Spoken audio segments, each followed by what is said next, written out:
Salut la daronnie. Chaque semaine, une question et Slate vous répond.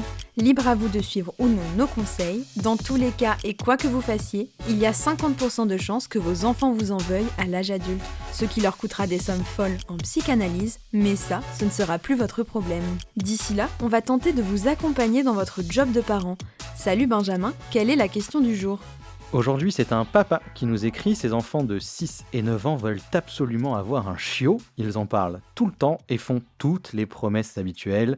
C'est eux qui promèneront le chien, ils lui donneront à manger, etc. etc. Qu'en pensent les parents ? Alors, le papa, lui, n'est pas un très grand amateur de canidés et la mère est plutôt neutre sur le sujet. Du coup, que doivent-ils faire ? Offrir un chiot à leurs enfants ? Eh bien, d'après Nicole Cliff de Slate.com, oui, absolument.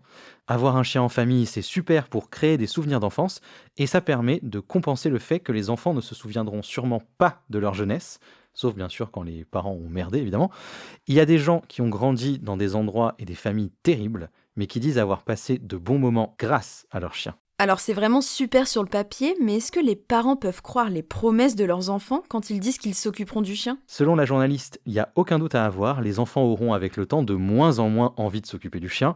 Heureusement pour le papa, c'est lui l'adulte, donc il pourra inciter ses enfants à s'occuper quand même du chien, tout comme il les oblige déjà à aller à l'école tous les jours par exemple, même quand ils ne le veulent pas. Y a-t-il un type de chien à privilégier dans ce cas ? Nicole Cliff estime qu'il vaut mieux choisir un jeune chien qui est déjà en partie éduqué plutôt qu'un chiot, qui nécessiterait une tonne de travail, en plus c'est du travail 24 heures sur 24. Il y a plein de gentils chiens âgés d'1 an qui sont déjà propres par exemple, qui sont habitués à la laisse et en attente partout dans les refuges. L'adoption est donc le meilleur choix à faire. En tout cas, c'est certainement le plus sage pour les parents, qui préféreront sans doute prendre un chien qui n'est pas un chiot.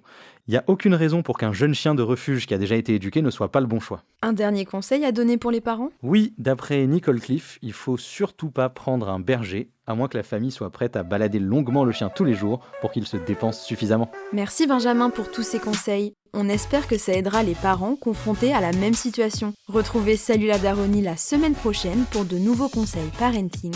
Et d'ici là, surtout, bon courage. Salut la daronnie est un podcast produit et réalisé par Slate.fr sous la direction de Christophe Caron et Benjamin Septem-Ours. Concept, Christophe Caron. Format, Benjamin Septem-Ours. Traduction, Clara Frances. Adaptation, Mona Delahaye et Benjamin Septem-Ours. Présentation, Mona Delahaye et Benjamin Septem-Ours. Prise de son, Benjamin Septem-Ours. Montage, Mona Delahaye.